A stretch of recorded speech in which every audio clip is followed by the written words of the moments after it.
thank you all for being here, and hope you've been having a good time so far. The genesis of this is that at Berklee I've been teaching a course for about 10 or 12 years called Guitar Accompaniment Techniques for Vocals. And it's essentially for guitar players on how to work with singers, because clearly that's something that we as guitar players have to do. I like to tell the story for my students in their very first week, and I say, listen, you guys, and guys I mean very generically, because as you're getting to a point in my age, the less syllables you use, because you never know when you're going to run out of them. So the point being, I'm saying you guys want gigs, this is the class to get, because who gets all the gigs? The singers, and the singers need accompaniment. So that's what we're doing. And the idea is to try and learn some of the concepts, the techniques, the personality connections and clashes, and how to deal with all of that, as well as the musical aspect of this whole thing as well. What do you mean personality clashes? Well, because, let's face it, we've all been in this situation that you work with somebody on the stage that you just might not get along with so well. But maybe you musically get along, and personality doesn't get along, or vice versa. And that's all part of the connection of how to understand with working with each other. So that's the general idea of what this was about. And so over my many decades now of working with many singers throughout the New England area, I've culled a lot of stories that I get to tell my students, and some of them very interesting, some of them good, some of them bad, and we learn from the experiences of talking about what happens on a gig. And ultimately, we're really talking about this from a situation of not necessarily playing at the Village Vanguard, but playing one of those gigs where you're getting together with the singer and you've maybe never worked with them before, or you've worked with them very infrequently, and so you haven't had necessarily a lot of rehearsal time either. So this is about how to work together on the bandstand when you have not had a lot of preparation. Right, and this is both obviously from the vocal standpoint as well as the guitar standpoint. And so one thing that we're going to talk about is pitfalls that can occur in this, but also one thing that we really hope that we can communicate here is ways on both sides to expedite the process of making really good musical things happen as quickly as possible.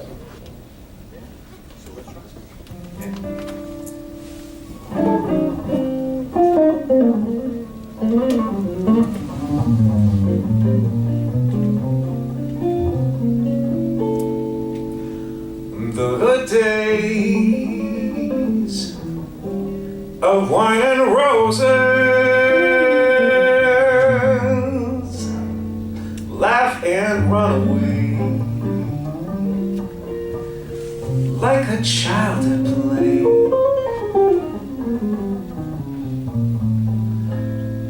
Through a meadowland towards a closing door, a door marked nevermore,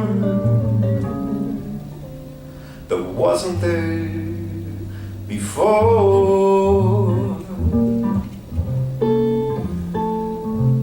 The lonely night discloses just a passing breeze, filled with memories of the golden smile that introduced me to the days of wine and roses. And you do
are playing through the meadowlands towards a closing dawn.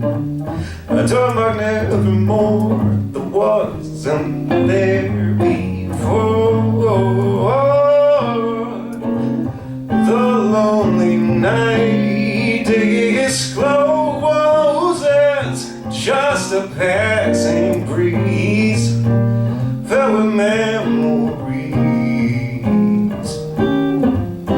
of the golden smile that introduced me to the days of wine and roses. The days of wine and roses. The days of wine and roses and you.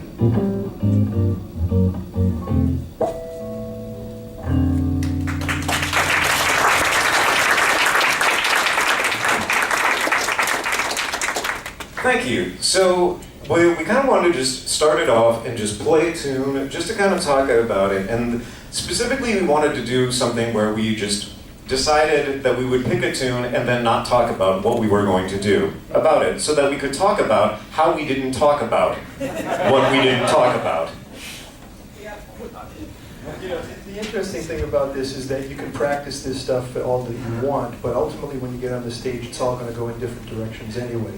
So Justin and I don't get to play very often. Even when we're in Brussels doing the camp that we've done together now for about 4 years, he's doing the vocal stuff, I'm doing the guitar stuff. So maybe we'll come together for one song in the week that we're working together. So this is really an opportunity for us to kind of like feed off of each other spontaneously right at this moment. Yeah, we talked about doing Days of Wine and Roses in the key of F, and we went over it once really quick last night, but that was about it. Other than that, that was all just kind of like, let's see where it's going to go. What's very important about this is communication between the musicians as you're going through the song. And this is not just for guitars and vocalists, this is for any group of musicians that are working together, this communication aspect. Part of it is oral, hearing and understanding where a musician is going to, and hopefully they give you a musical cue where they're going to turn, and you're right there listening to them so that you don't lose track of that turn and go with them. And sometimes it might be a visual cue, just something as simple as, here, we're going to the end of the song. Wait, we're going to continue a little bit more. What key are we in? Oh, by the way, what key are we in right now? Frank, what do you think? Yeah, he's back there at a distance. He's about my age, that's why he's If you're in Boston, E major. if you're in Boston, Jim, E flat. we're in E flat. If you're in New York, when I was very young and first starting to play gigs, one of these band leaders who used to send 7 or 8 bands out at a night, and none of them very good. And he was not a very good musician, but he was a good businessman, right? You know what kind I'm talking about. And so I'm going, and they put their fingers up like this, and I, of course, very naturally go to the key of D. They didn't go to the key of D, and so they did this. And I went to the key of G. They didn't go to the key of G. And For what it's worth, in Kansas City, up is sharp, down is flat. Yes. In Boston, up is flats, down is sharps. And one of the reasons for this, and there's a certain amount of logic to this, because most of the standard tunes that you do are in flat keys because of horn players. So what you have to be aware of is, are you from Kansas or are you from Boston? And if you haven't worked with that singer before, you better find that out, because when you do this and you start playing in the key of B flat and he wants to be in the key of D, you're in trouble. You gotta show him this too, John. Oh, well, this one should be pretty clear, right? Key of G. The other thing about key signatures, of course, and this was very important for all of you that are standing here, because I can see this is kind of like a good 50-50 mix here. There is a difference between males and females. Ta-da! That's what you paid all this money for, right? But specifically as it relates to vocal range, like for most male singers, excerpting certain countertenors and contrabasses. But for most male singers, the instrumental keys that appear in the real book work great because, like, for me, cool. Basically, as a singer, I have the range of a tenor saxophone. So, like, playing tunes that are written in keys that work well for tenor saxophone works beautifully. This really doesn't work for, I'd say, conservatively 85% of the female singers out there. So guitarists in the room, and this is a general rule, so guitarists in the room, do understand, I mean, there is the thing that is often said of, oh, well, singers always want to change the keys. Well, guess what? Yeah, we do. We can't adjust this. Like, there is no lever to repitch the larynx. So, from a singer's perspective, we have what we're born with. For guys, generally speaking, the standard real book keys are going to work really, really well. But the standard real book keys really suck for most female singers because they're constantly crossing over the break if you do them in that key. So from the standpoint of the instrumentalist, knowing a little bit about the voice, it's something to keep in mind and it's something to be aware of, and it's a part of being a good colleague. Now for the other hand, the guitar is a beautiful instrument, but the guitar has certain limitations. So, John, do you want to talk about this one a bit? Remember this key? Terrible key for solo guitar. Because you're playing along here. This is what key, by the way? I'm from Boston, by the way. E flat.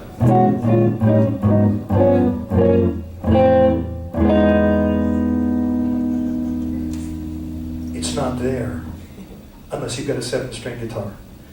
The lowest note on the guitar is E. So if you're picking a very standard key, E flat, you've got to expect that the lowest real bass note on the guitar is on the 11th fret on the 6th string. It's kind of almost out of the bass range. So in a solo guitar situation, E flat's not really a fun key to play with.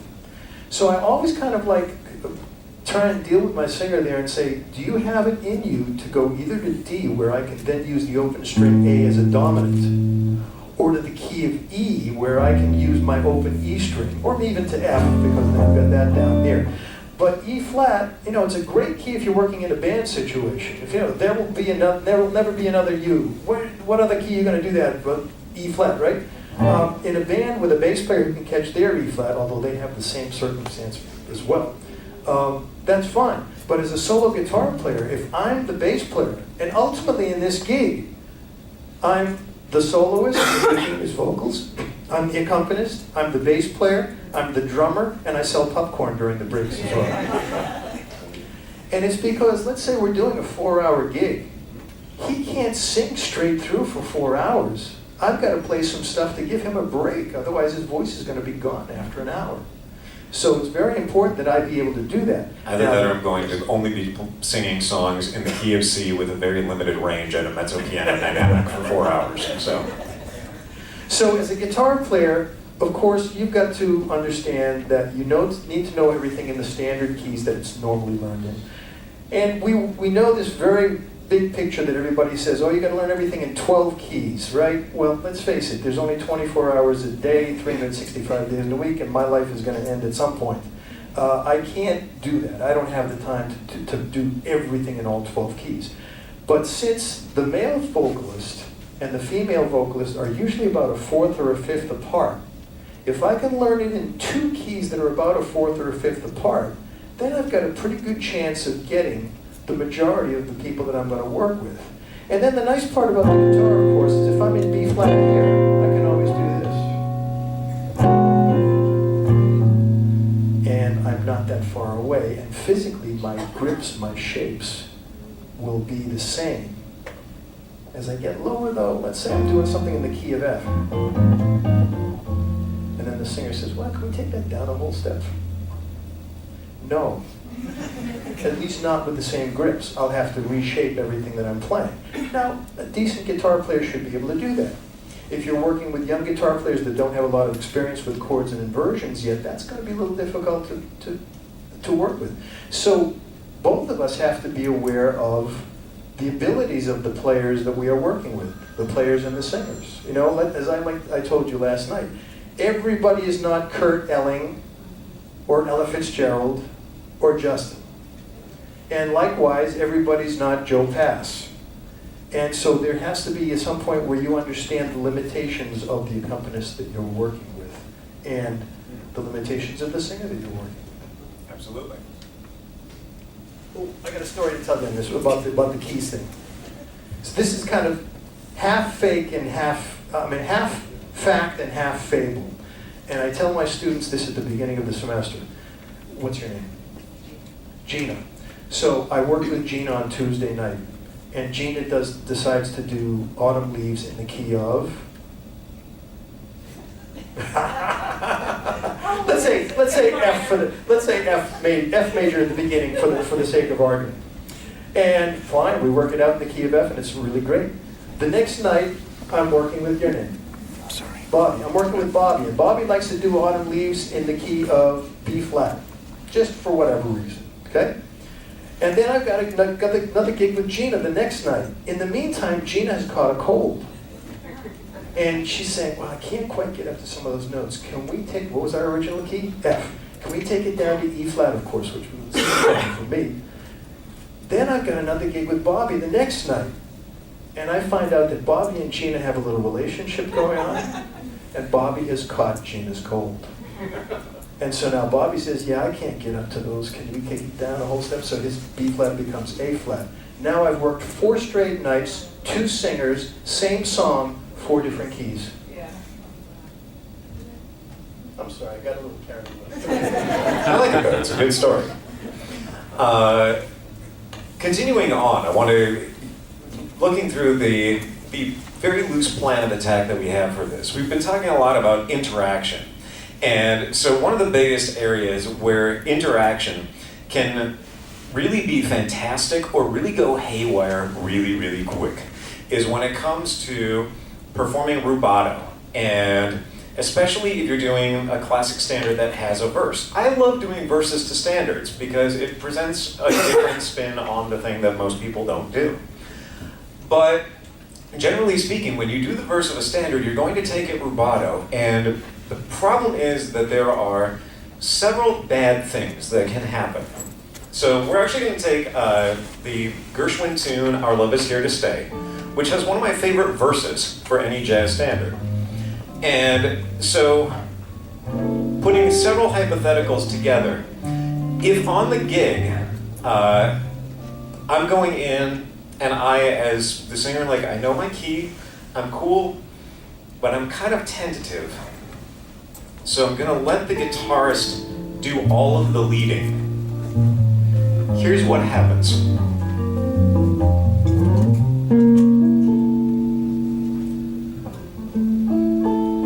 The more I read the paper,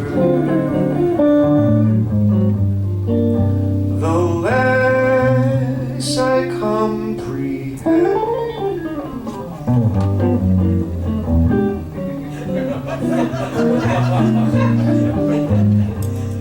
The world and all its capers, and how it all will end. Obviously, this is exaggerated, but okay. What are okay? Just quick show of hands. Like, what are 5 things wrong with what just happened, or just really unmusical about what just happened? You couldn't quite tell where you were coming in, so you could kind of see it on your face, and you're just like, is this where I'm coming in or not? Yeah, and it's and because of the overplaying on the end of the guitar, there was no space for me to figure out where I could come in. And guitar players never do that. What's another issue that we had in this moment? Off of that, the space is awkward, it's not really tiny space. Yeah, in this case because I'm being tentative and because I am not embracing the lyric. Singers in the room, whatever you do when you're singing rubato, make the lyric make sense. Like, for real, that will fix so many problems right off the bat. But because I was tentative, and because I was unsure of what I wanted to do with the lyric, then that led to this miasma of just whatever that was. And any other things that you noticed as far as just the disconnect that was happening up here? Even though you're supposed to have the lead as the singer, it seems like the guitar definitely took over and became the main part. Yes, Patriots. Well, it's actually, though, this gets to a great point. You just said, you know, as the singer, I'm supposed to have the lead. Ish. Here's what happens if, as the singer in this ensemble, I take the lead, and I take the lead for everything that the lead is worth. The more I read the paper, the less I comprehend the world and all its capers, and how it all will end. Nothing seems to be happy, but that isn't our affair. Yeah. Okay, again, just show, you know, identify a couple of things that were really, really unmusical about everything that I was just doing right now. He was trying to catch you. Yeah. I had to play catch up the whole Yeah. time. And not only that, I wasn't giving him any room Right. to do the catching up. What else? There was no conversation between the two. Right. Also, getting back to the point that I made before, as far as phrasing, did my phrasing make any sense whatsoever? It's another quick story. John and I are really good at tangents, if you can't tell. But when I was telling this story last night, one of the most important lessons in my life I received in a master class with Mark Murphy, when I was a 23-year-old who thought I knew everything, and thought I was really, really hot stuff. And so a pianist and I were doing some duo work together, and so we did a ballad from Mark, and we're just like, oh, we're gonna do all this stuff, and it's like, you know, crazy out there harmonies and like all sorts of fun things that we're doing to it. And Mark, when I talk about Mark Murphy, I have to talk like Mark Murphy, because if you knew how Mark Murphy talked, it's a very reproducible thing. So we finish up, and Mark looks at me, and he's just like, so here's the problem.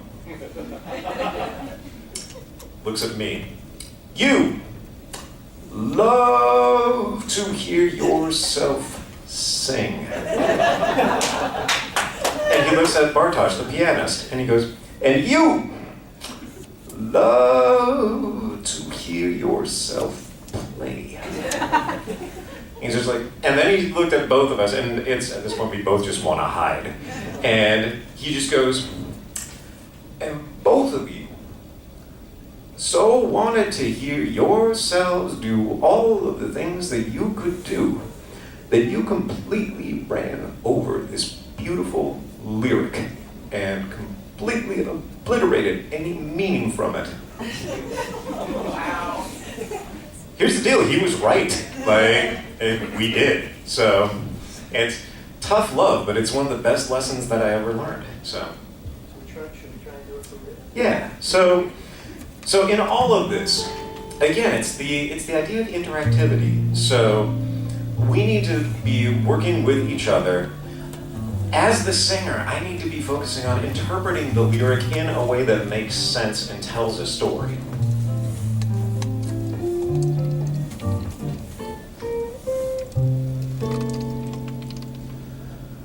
The more I read the paper, the less I comprehend the world and all its capers, and how it all will end. Nothing seems to be lasting, but that isn't our affair. We we've got something permanent. I mean, in the way we care.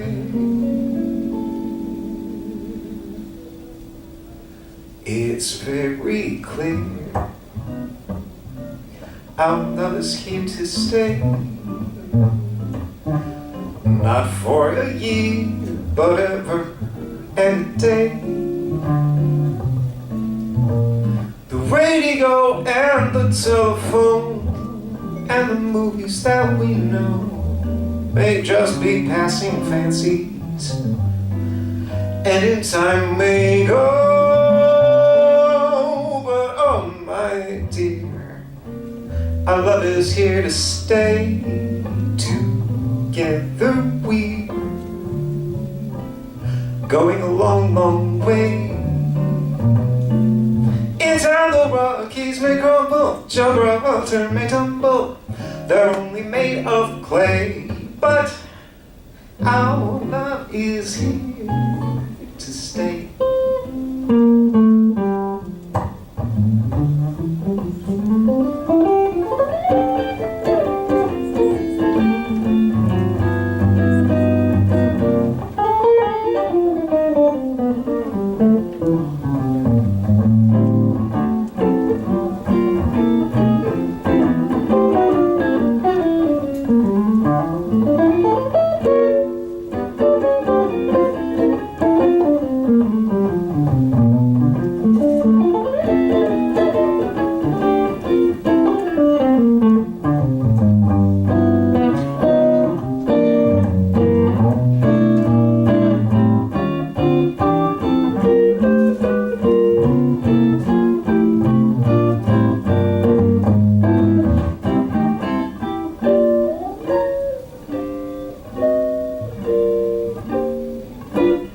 It's very clear our love is here to stay.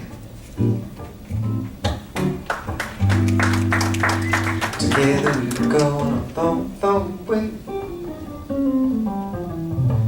The radio and the telephone and the movies that we know may just be passing fancies in time, and in time may go. But oh my dear, our love is here to stay.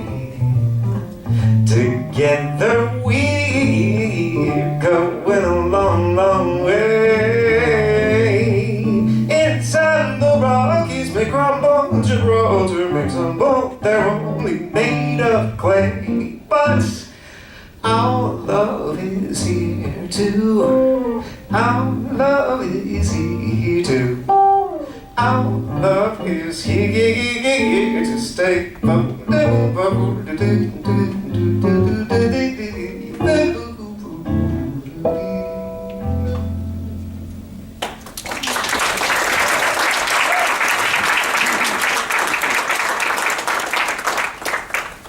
You know, as we're running out of time, it's amazing how quickly this all goes by. I put in a bunch of guitar-oriented things into the package that you've got in front of you. And I don't want to get too crazy in detail about this, because certainly for the singers it won't interest you too much. But I do want to talk a little bit about this. Drop 2 and drop 3 guitar voicings, well, that's the standard that I like to call these like the meat and potatoes of guitar playing. If you're a guitar player, you need to know these voicings and these inversions. Some of the stuff that I was doing around here is just kind of like, nothing too spectacular harmonically. I was staying pretty much on the changes. But the more inversions that you know. Here's one thing that I try and explain to my students. Here's an F7 chord. 16 bars of F7 that's on the lead sheet.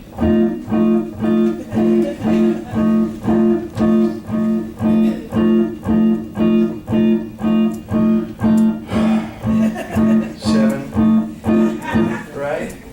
No, that's not F7. F7.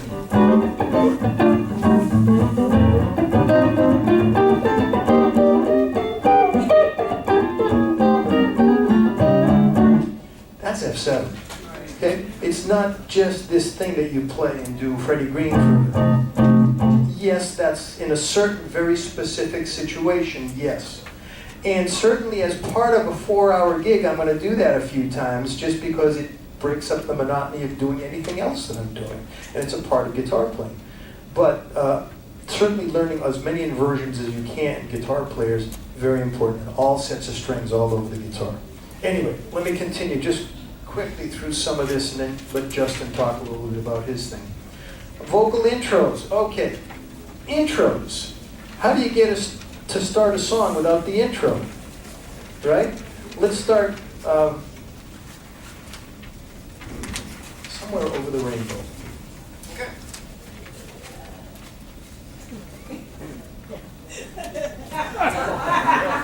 Right?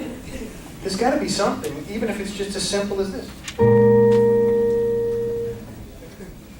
Problem there is I gave him the dominant chord. Okay? Right. In the key of? Okay. In Boston, in New York, right? Which in this case is going to require me to either spend some time in falsetto or suddenly give the late period Johnny Hartman version of Somewhere Over the Rainbow. So I started going on my tangent again. Anyway, so I want to give you a few of these intros here, just so you can hear the possibilities of what can be done. Clearly, the easiest and most fun intro to do is 1-6-2-5 in the many different iterations that you can come up with. So the more different versions of this, here's line 1 on that is, and the notes that are written there are meant to be the lead notes on the guitar. For guitar players, there are chords, and there are chords with lead notes. And the chords with lead notes allow you to create melodic motion on top of your voicing, so that you are now starting to think like a piano player. Any piano players in the room? 1, 2, okay. Our other objective, guitar players, is to take the gigs away from those piano players. So to do that, you got to be able to play your lead notes. So anyway, here's the first one.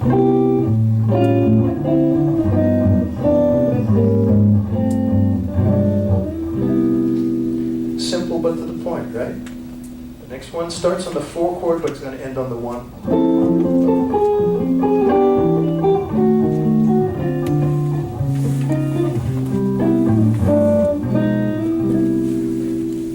Here's one with a pedal tone. What's the most important pedal tone of all? The dominant pedal, right?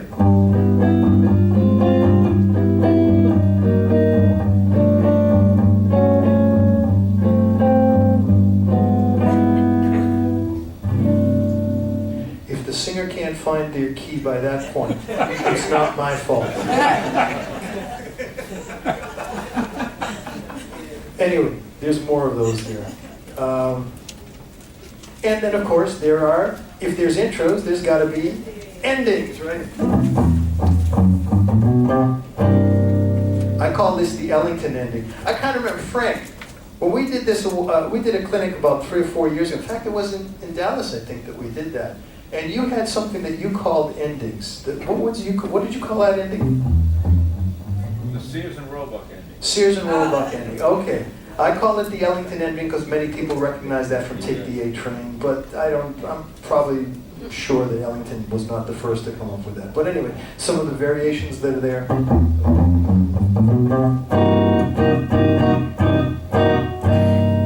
Now, and then you have this one. Tell me what this one is.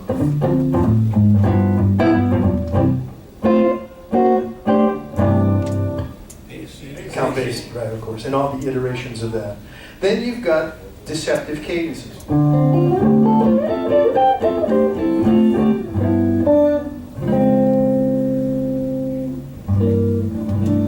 sorry, I messed up. One more time.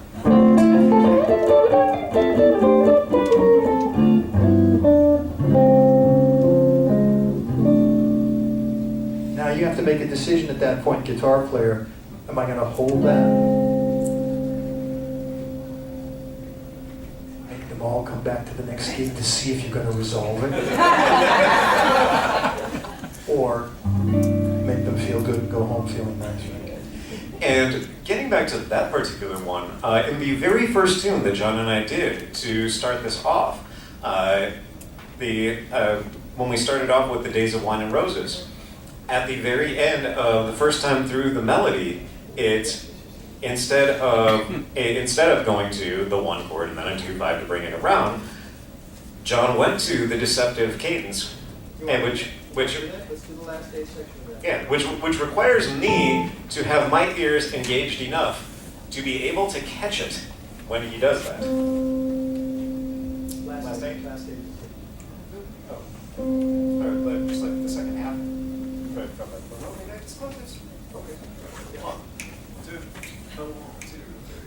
The lonely night discloses just a passing breeze, filled with memories of a golden smile that introduced me to the days of wine and roses and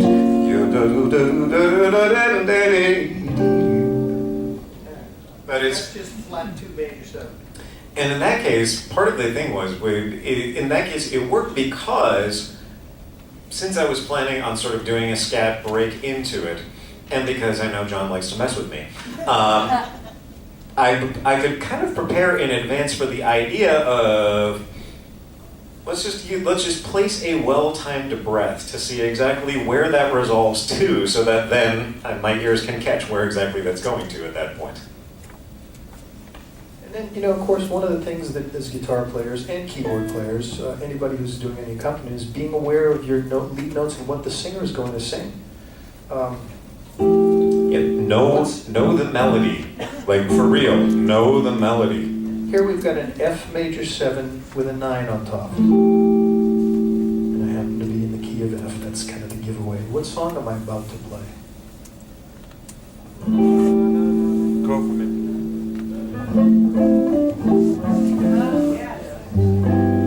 Yeah, I mean, you don't find a lot of tunes that start with the 9th in the melody. But as the guitar player, if I want to help that singer out, I better give them this chord with that note there, because that gives them a pitch to start with, a pitch to sing with. I'm there to help them out. I don't want to make this difficult for the singer. I want to help them out. And of course, like we talked about before, we don't know if this is Ella Fitzgerald or just somebody off the street. I don't know the experience of my singer if I haven't worked with them that much. So I want to help them out a little bit until I find out how far I can go in taking some liberties with the harmony. And then the better my singer is, the more liberties I can take, because I know that he'll follow and he's got his place and he's got good ears to hear it. There are lesser singers that I have a tendency to work with because they get gigs and they're paying me, so am I going to say no and stay home? No, I'd rather go out and play the gig. But I know with those singers that I have to be a little bit more aware of my lead notes to help them out. Now the problem becomes if this particular singer has a little bit of a pitch issue, and I give them the lead note, and they're trying to find that note, and we're kind of like somewhere around there. That's a judgment call you have to make, of course, as you're on the gig and at the moment. But in most cases, I think that's going to help the singer find their pitch, if nothing else.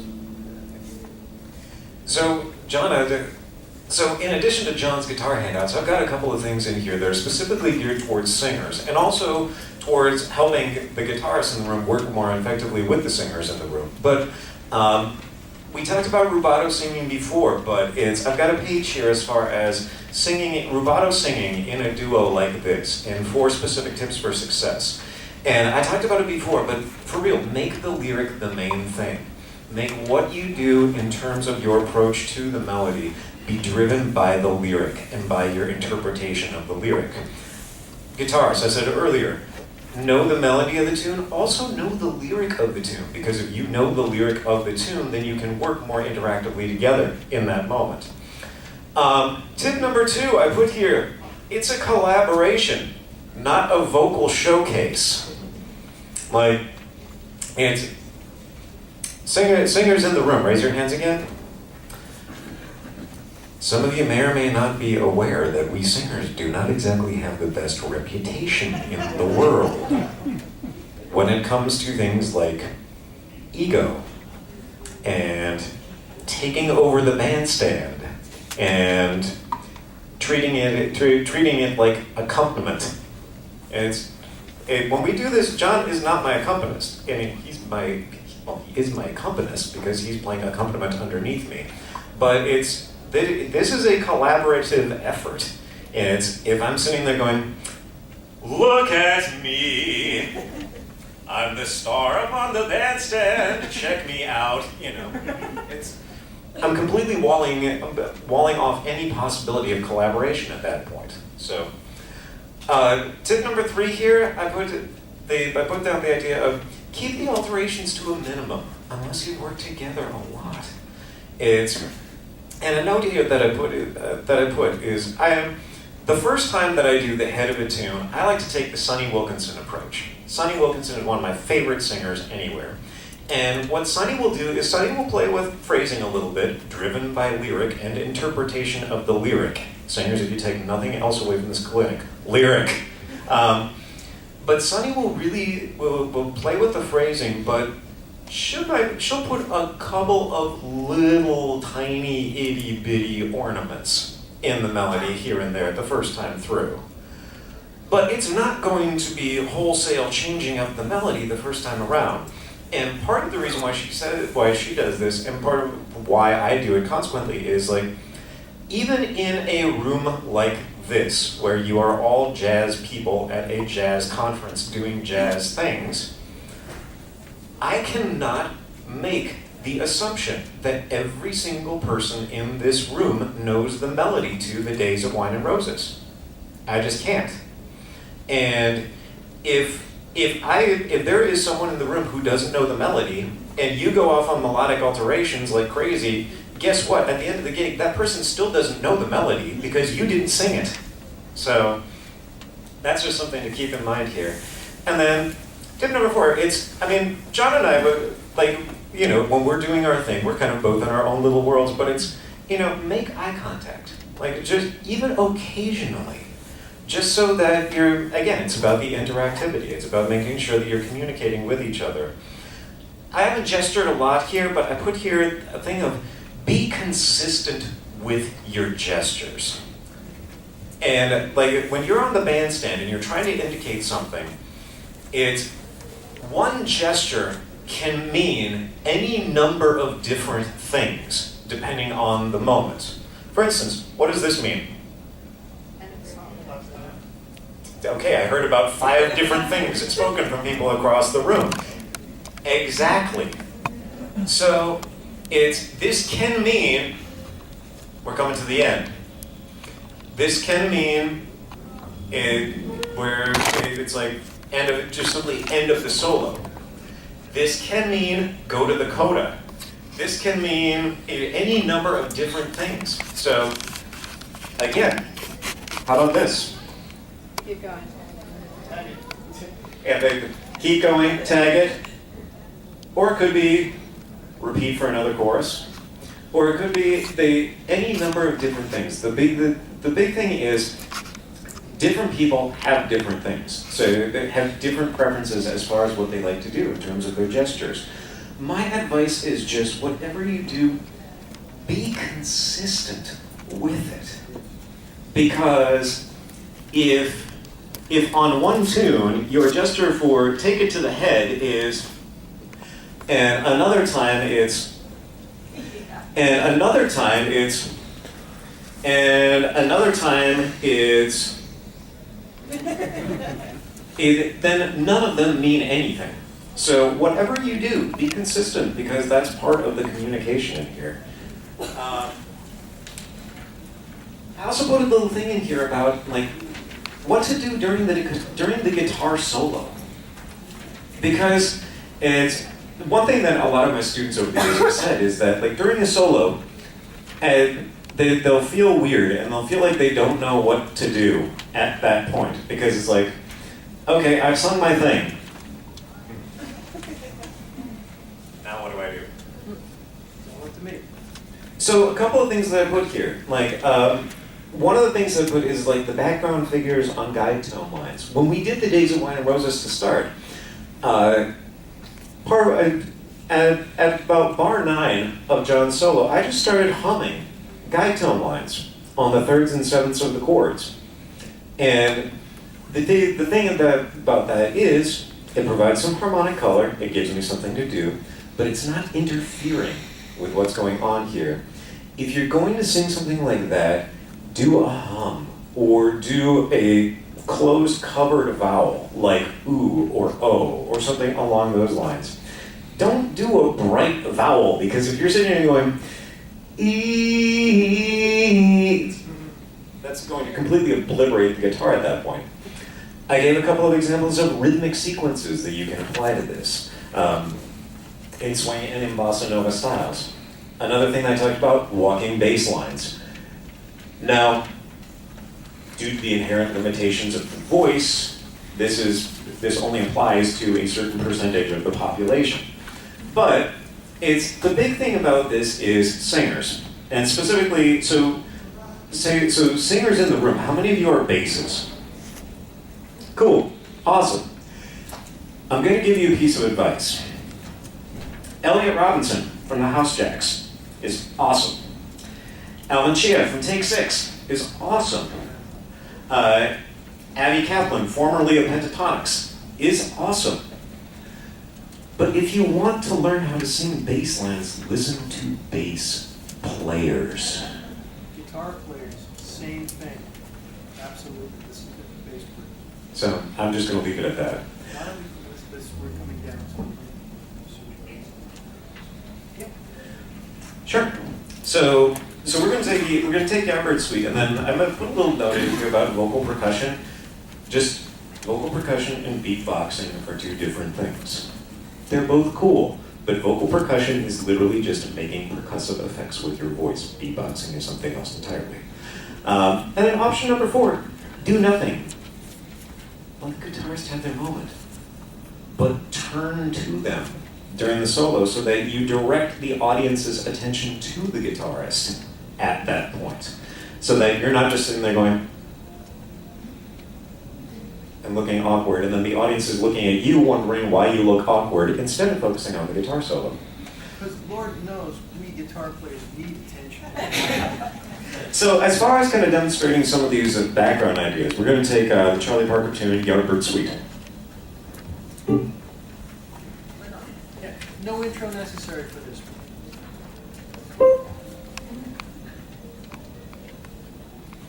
Have a look here.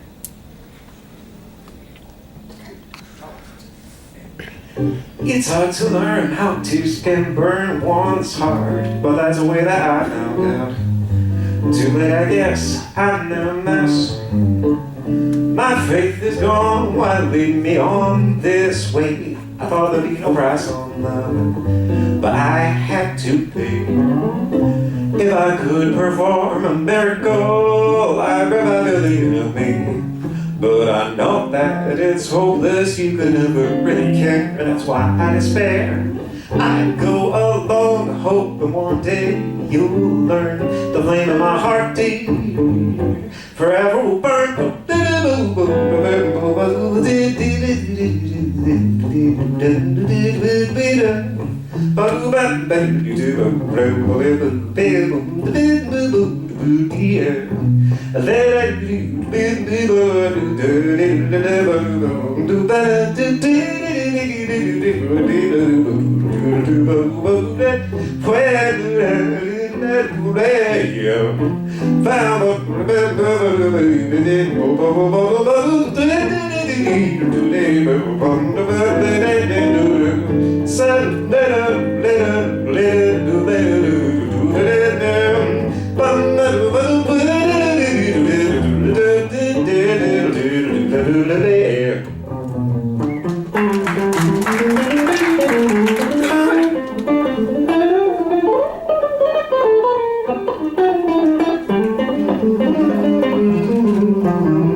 Tears can burn one's heart, but that's the way that I'm out too late, I guess.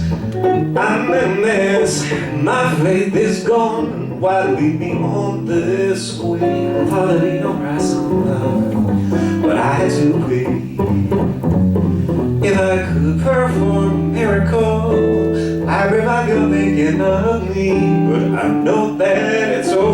seem to ever really care. That's why I despair.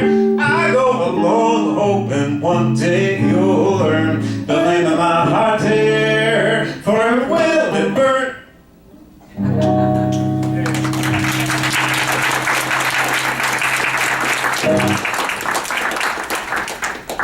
Yeah. Any questions? We have just a couple minutes left, well, maybe not even that. But are there any questions that you might have to throw at us quickly? Don't you think it's always, do you think it's always good? I play with a lot of different musicians. I always find that if I have that conversation, you have him Oh, I prefer it, yes. You know, Yes. I hate to look at a chord chart without any lead lines. Yeah. iReal Pro lead sheets, no. Because I can play so many different inversions with so many different lead notes. Here's a C7 chord.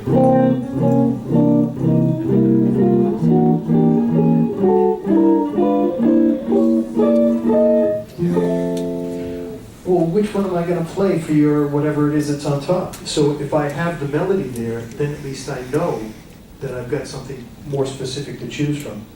Yeah, so always lead sheets in the correct key with the correct chord changes.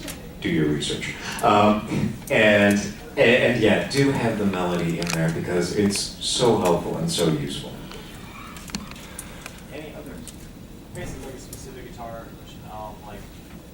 What is the best way just to practice for that besides being in those settings? Like, how do you sit in the practice room and? The lead note thing? Well, no, just like accompanying that way. I mean, obviously, drop twos and drop threes, and really be familiar with those, and then I guess just the bass and putting those together. You know, the best thing that I've ever done in working on anything, I used to play trombone, not very well, but enough to get by. And I used to play with Count Basie records, and it made me a better trombone player. Play with recordings of singers, and accompany the record. And we included a handout that is a list of guitar vocal duo recordings that we really, really love. Let me explain it. We're going over, aren't we? On this one page that was just before the page that Justin was talking about, vocal song survey results. Back in 2009, I sent out a survey to about 40 of the singers that I work with fairly regularly, and I said, tell me the 5 to 10 songs that you feel your accompanist needs to know without the music off the top of your head. And what I got back was a whole bunch of responses, and the number one song that was listed the most times there was Night and Day. And then after that, Misty, and there's a bunch there, you can see the rest of them. And there was a whole lot more too, but I didn't want to get to those other ones. Just one page here was worth it. But this shows you songs that, if you're an accompanist, you better know these tunes, because singers are going to call them. These are absolutes.